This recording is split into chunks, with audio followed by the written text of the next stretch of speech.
The Mercurian, written by Frank Belknap Long. We stood before the airlock, the old man and I, and watched them go out. Ellison was a granite man, and I was just the lad who threw the switches. I was new at it. They had sent me out with a pat on the back and a commission, but I didn't feel like a Mercury Run officer. Mining uranium on the sun's firstling was no job for a green kid of 22. Outside were lakes of molten zinc and a temperature of 790 degrees Fahrenheit. No part of that temperature seeped into us, but just knowing it was out there was spine-chilling. I am not being facetious. To keep from thinking of the hot face, we thought of the cold face, and you can't imagine extremes of cold without feeling shivery. Out on the cold face were other miners, working under conditions I wouldn't wish on my worst enemy. They had the cold of open space to contend with, and a little of that seeped in. The commander was passing out advice to each of the miners as they stepped into the lock. "Murphy, it's uranium we want. We're not zoologists. The next time you go specimen chasing—" "But it looked like a frog, Chief, I swear it did." "You know damn well no frog-like animal could hop around on red-hot rocks." "I won't let him out of my sight this time, sir," said the miner at Murphy's heels. "Thank you, Haynes. He needs a nurse, but do what you can." 5 miners stepped out, each with a glance from Ellison which said as plain as words that he would walk beside them until they came back in again. The old man had so much quiet strength that he could split off simulacra of himself and send them out through the airlock by just passing out advice. He moved like a living presence over the semi-molten Mercurian crust beside each of his men, fretting when a coupling slipped or mysterious stirrings caused the lads to look at one another with a wild surmise. He knew that the merciless heat beating down did something to the scarred and cracked surface rocks, which made them seem to buckle and split up into little leaping ghosts, and half his warnings were directed against heat devils and other optical illusions. When the last man had passed out, he turned to me with a wry smile. "Dave, speaking as a psychiatrist and without knowing for sure, I've a hunch there is too much tension inside of you." The old man actually was a psychiatrist. You have to be pretty nearly everything to qualify as a Mercury Run commander, and Ellison's knowledge started with Asen and ended with Zwolle. There were some gaps in between, but not many, and he frequently surprised me by pulling rabbits out of those. We went down into the cuddy, and the old man brought out some real smoky scotch, and we had at least 3 while a strained look came into his face. One of these days, someone is going to stop putting bulkhead chronometers in the cuddies of Mercury-run spaceships. Men have to go out, and commanders have to wait, and if an officer can't get his mind off the seconds in a cuddy, what chance has he of relaxing at all? Hanging on the corrugated metal bulkhead were curios from all over the solar system, and I tried to interest myself in the things the commander had collected in his travels. A dried Venusian Ouija head looks pretty grotesque, but so does a deep-sea fish from home, and when you've seen both dozens of times, a sudden vibrant humming made me spill a jigger of scotch on my Liberty uniform. The lad who was taking my place at the lock control was buzzing the old man from the peel-off room. Ellison swung about and barked into the auxiliary circuit audio coil. "Well?" "The men have returned, sir." "All right, keep the inner locks closed and watch the insulators. Rawley is taking over." Between the outer and inner locks, we had to cool off the men a little. When they stepped in from the crust, the sheath couplings on their non-combustible suits had to be sprayed over with liquid air. We went up in the jacket lift with our knees braced and down the stern passageway to the peel-off room, the old man striding on ahead of me. Had I stopped to reflect, I might have realized there was trouble brewing. The old man wasn't psychic exactly, but his hunches came out pat. Before I looked through the lock port, my nerves were merely jumpy, but when I actually saw Murphy standing in the freeze vault enveloped in smoke and sizzle, I nearly passed out from shock. Murphy was waving his arms up and down, and the man behind him was making frantic signs to us. The frog was dangling by its long legs from the Irishman's gloved right hand. It was about 3 feet in height, Every time he raised it up, it tried to leap in his hand and twisted its eyes around. Some quirk of parallel evolution had given it a frog-like face, webbed feet, and long, powerful hind limbs. But of course it wasn't a frog. It was a Mercurian animal, and my stomach went tight 10 seconds after I laid eyes on it. I've said that I was just a green kid. The old man thought otherwise, but he was wrong, and I proceeded to prove it. I turned on the freeze conduits. Liquid air poured into the vault over Murphy, and he stopped gesticulating. He just stood there looking at me through the eyepiece of his helmet. Murphy had gone out at the risk of his life and brought back a living Mercurian animal. When he perceived that I had frozen that frog to a crisp, something must have gone dead inside him. When he came in through the inner locks, his couplings were coated with frost, and there was a look of anguish on the upper part of his face. Behind the eyepiece, his features seemed all wrenched apart. From his gloved right hand, the frog still dangled, but its squirmings had ceased. Its limbs were rigid, its stalked eyes frozen shut. With shaking fingers, Murphy removed his helmet and started peeling off his suit. His gaze riveted on my face. The other miners stood watching him as though fearful of what he might do. The old man laid a hand on my arm. "You'd better go below, Dave." Murphy shook his head. No, let the lad stay." He had laid the frog on the deck and was pushing his suit down below his knees. I noticed that his features were twitching, but I thought he was making an effort to control his anger until he came up out of that crouch with all his strength riding on his fists. He clipped me on the side of the head and delivered a blow to my midriff which sent me reeling back against the bulkhead. The old man leapt between us. "Watch yourself, Murphy," he thundered. "I'm still in command here."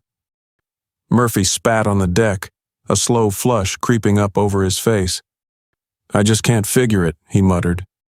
"I saw an infant once without one, but its skull tapered and it had to be fed through a tube." I had always liked Murphy, but suddenly I saw red. I jumped him, and for a minute it was touch and go.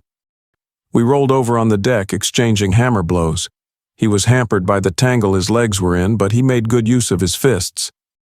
The old man had to intervene again. He accomplished it by backing up his tuggings with profanity. He cast aspersions on our ancestry and threatened us with the psycho lash. I'm hot-tempered, but I cool off quickly. The instant I realized I was making it tough for the old man, I struggled to my feet and held out my hand. "Anytime you're ready, Murphy," I said. The Irishman rose groggily, shaking his head to clear it. He stood for a minute staring incredulously at my extended palm, his eyebrows twitching. Then his own hand went out and locked with mine. "I guess I was a bit hasty, lad," he said. 10 minutes later, Sylvia was placing cool pads on my face, one on each cheek, and shaking her head over my blackened eye. "I'm not really sorry for you, Dave," she said. "You apparently enjoy lashing out with your fists. You just used that frog as an excuse."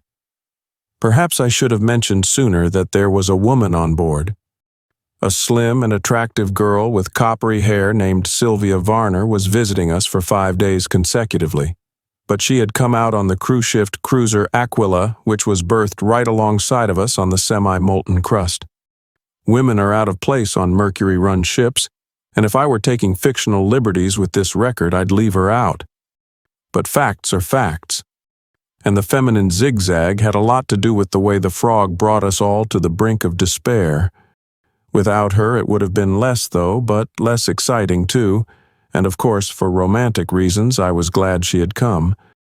She happened to be Ellison's niece and my fiancée, and had a kid brother working on the metallurgical staff.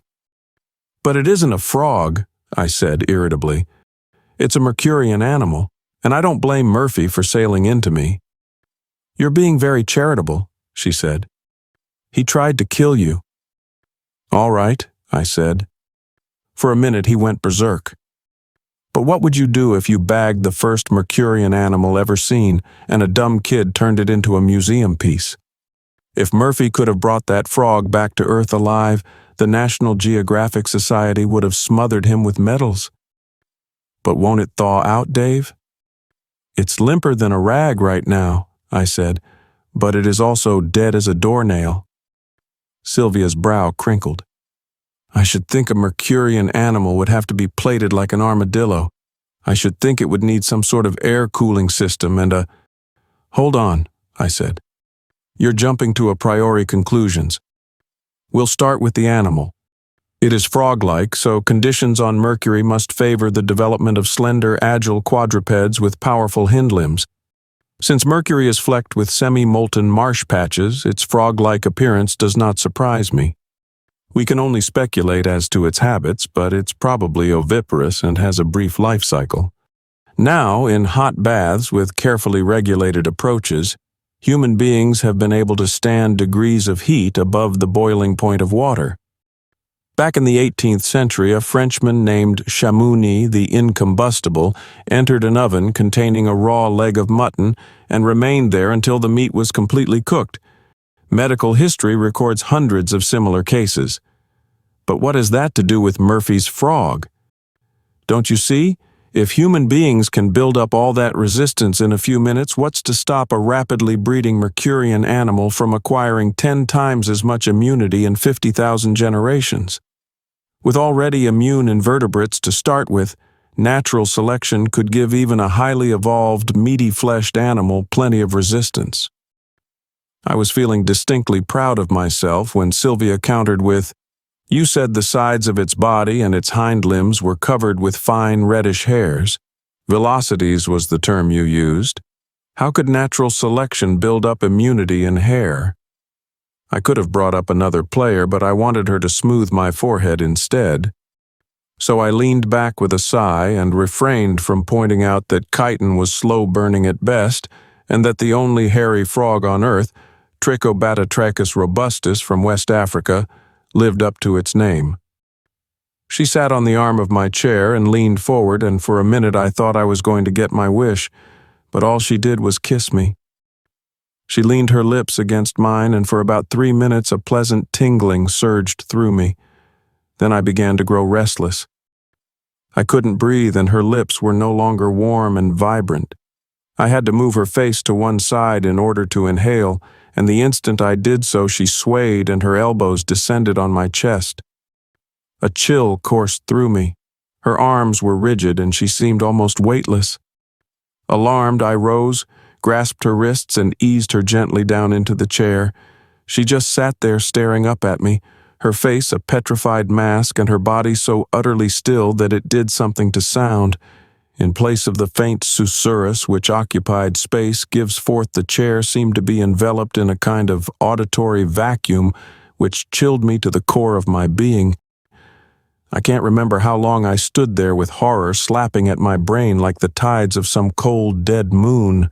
I only know that I turned at last and went stumbling from her presence with one thought uppermost in my mind. I must get medical aid to her quickly, before that trance could deepen, before it could endanger her life. Going up in the jacket lift to the sickbay, I kept visualizing Ned Dawson's face. Dawson was a strong-jawed, competent physician with years of experience behind him, and I was sure he would know what to do. He was usually in the sick bay attending to the many little sprains and bruises the men brought in with them from the crust.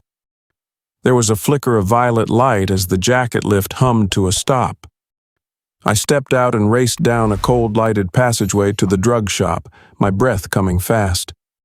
On metaglass chairs, amidst a faint odor of antiseptics, 2 men sat frozen, but I thought they were asleep.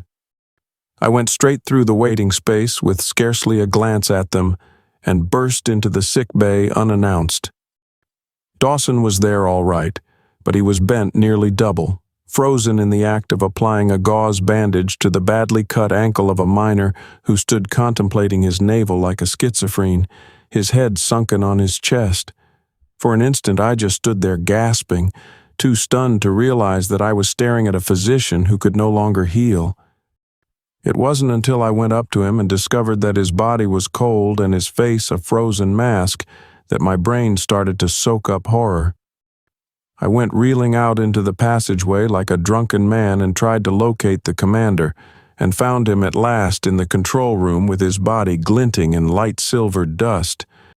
He was standing before one of the Lyra's translucent windows, staring out upon the steamy Mercurian landscape, his arms folded on his chest. When I touched him, he swayed, and when I looked into his eyes, I perceived that the pupils were set in a fixed stare and covered with a dull, grayish film. Murphy was standing beside him. The Irishman had evidently come in for orders and stiffened to immobility with a pipe in his mouth and a slightly provoked look on his face, as though my stupidity still riled him.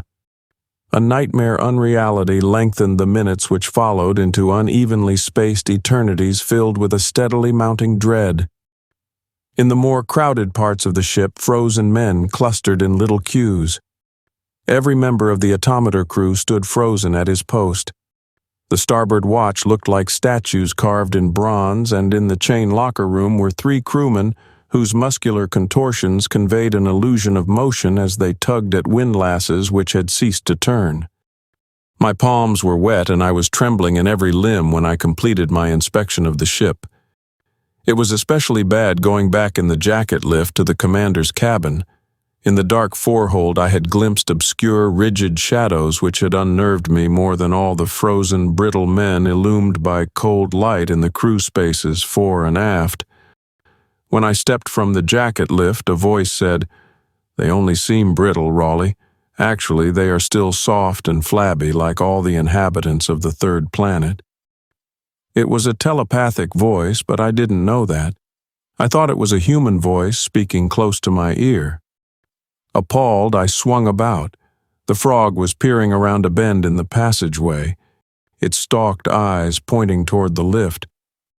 I fought a desire to scream as it leapt agilely toward me. It seemed to be grinning up at me. Its wet, yellowish lips were split in a grimace which gave it the appearance of being convulsed with mirth. "Why are you trembling, Rawley?" it said. "Surely you expected to find intelligent life on at least one of the planets. You mean you are—" "Intelligent, yes. So intelligent that you seem very primitive to us. It is a hindrance in a way. Too wide a gulf." "Then you did this," I choked. You froze every man on this ship." "Froze? Oh, I see what you mean. It is unfortunate that I am compelled to use your mental concepts to think with. You are giving my thoughts a verbal twist peculiar to yourself. You see, Rawley, I can correlate your fugitive reactions to a given phenomenon with everything experienced by you from the day of your birth. By simply tuning in on your thoughts, I can get your slant. Not merely your thought images, Rawley, but all the little twists and turns of your familiar speech. Fortunately, you have telepathic powers too, somewhat rudimentary but adequate." The frog's eyes quivered. "Don't glare at me, Rawley. I have no intention of harming you." "You harmed her," I groaned. "I harmed— Oh, I see. The girl, eh? We propagate by fission, so we've been spared all that." "I didn't harm her, Rawley. All I did was diminish her mass. I had to do that to warm myself. Rawley, I was almost gone. I can stand a little cold, but that liquid air—" "You did what to her?" "Diminished her mass. Now keep your shirt on, Rawley. I need the glow to warm me. Needed it badly. For real warmth, there's nothing like the radiant energies imprisoned in calcium. The bodies of terrestrials are ideal sources of heat in all respects, not only because they contain calcium, but because the other elements of which they are composed are among the easiest to tap. No harm done, you understand. I can radiate back subatomic particles at any time. All I did was squeeze out the radiations in a soft, glutinous mass. You don't have to bombard atoms or surround them with water jackets to strip them, Rawley. With a little patience, you can squeeze out their energies the way you squeeze toothpaste from a tube. My body has soaked up a fine, tingling warmth from all those frozen terrestrials. They are mere atomic husks now, but perfectly preserved and restorable at any time. I scarcely heard it. Something was happening to the ship. Beneath my feet, the deck was unmistakably swaying, and there were twangings and creakings all along the passageway which could only mean one thing. The ship was in motion. The frog had noticed it too. It stiffened abruptly and cocked its head as though listening. its stalked eyes squinting shut. In paralyzed astonishment, I stood staring at the vibrating overhead, wondering what in hell it could mean. Had one of the frozen crewmen regained the use of his limbs and attempted an emergency takeoff? I strained my ears but could detect no automator drone or other indication that we were rocketing upward from the crust. "No, Rawley," the frog's voice came again, vibrant but strained. "No, we are not leaving the planet. I think I know what is happening. Rawley, you have an instrument which enables you to see the ship as though it were being viewed from a distance by someone out on the planet. Horizon scope. Suppose we see for ourselves." We descended in the jacket lift together, the frog bracing its knees precisely as the commander had done long ago in another world. I don't know how I lived through the next 10 minutes. When I stood in the control room and looked in the horizon scope, I saw a sight which I shall never forget if I live to be 100. On both sides of the ship were dozens of frog-like shapes moving in single file, their bodies bent nearly double as though they were straining at the leash. All about them swirled steamy vapors and flickering tongues of flame. A blood-red sun, so gigantic that it spanned a fifth of the sky, hung like a vast, glowing eye directly overhead, dazzling my pupils as I stared. Even in the horizon scope, it seemed huge, blinding. The scent was weird beyond all imagining, weird and unutterably terrifying. "Rawley, they are moving the ship. They are using magnetic tow lines and making a mighty good job of it." Where are they taking us?" I gasped. The frog's reply was utterly bewildering. "We'll label it terrestrial fauna, habitat group. We'll take the ship right into the museum. Large-brained bipeds from the third planet, stooping above their artifacts in perfectly natural attitudes. Magnificent. Mustn't let sunlight touch them. It's curious I didn't think of this when I absorbed their energies. My one thought was to warm myself, but necessity is the mother of invention. They'll honor me for this. I'll head the next expedition. My instructions were imbecilic. Observe all their habits and then mummify them. What good are shriveled specimens? So long as sunlight doesn't touch them, they'll keep this way for 1,000 years. This one has been helpful. Oh, enormously. Just as well I didn't tap him. I mustn't let him suspect that I can't. I've absorbed too much radiance as it is. My energies are brimming over. He thinks I can still diminish his mass. Might have to kill him if he knew. Kill him? I could do that, of course, but I'd hate to lose one of these specimens. It hit me all at once with the force of a physical blow. There was something that the frog didn't know. It didn't know that I could listen in on its private thoughts. It thought it could shut off its mind from me. Hitting me also with force was the sudden realization that when in close proximity to it, I had telepathic powers which were first-rate, as good as its own. Wait a minute. Better. Because it didn't seem aware of what I was thinking now. So we were just animals to it, eh? Big-brained bipeds, specimens. I was edging away from it and toward the control panel, very cautiously. Keeping my excitement down wasn't easy. There was a lot of anger mixed up with it, and more fear than a man of courage likes to own up to. I wondered how strong the magnetic tow lines were. Would they hold the ship if I blasted out all the rocket jets and started the atomotors 10 seconds later? It didn't seem likely. If I could reach the control panel, 9/10 of the battle would be won. Nearer to it I inched, and nearer. The frog stirred just as my hand touched the rocket control. I swung down on it hard. Something in my brain started babbling as I swung my other hand toward the atomator emergency bulb and splintered it with my naked palm. The whole ship seemed to explode, carrying the top of my skull with it. I was no longer in a Mercury-run spaceship screaming defiance at a frog. I was far out in space between massive gaseous suns, red and blue and mottled, with island universes to right and left of me, and a long-tailed comet sweeping down from a ragged hole on the sky. When I crawled through the fence into my own backyard again, I was bruised and partly numb, but the ship was plowing steadily through the void, and Mercury was so far away from it that it was a mere fly speck mottling on the dull corona-encircled disk of the sun.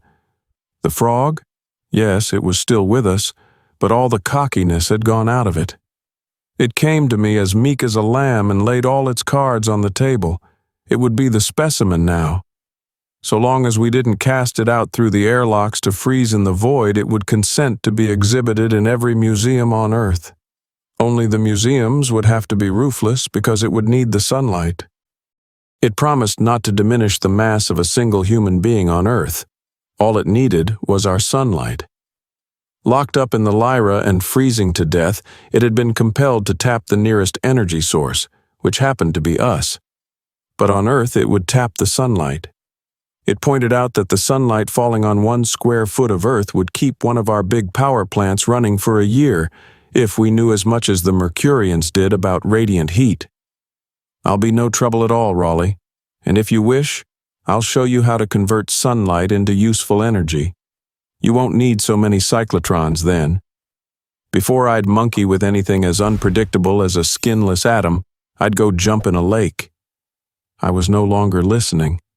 There was something I had left unfinished, and it suddenly seemed more important to me than anything a frog could say or do.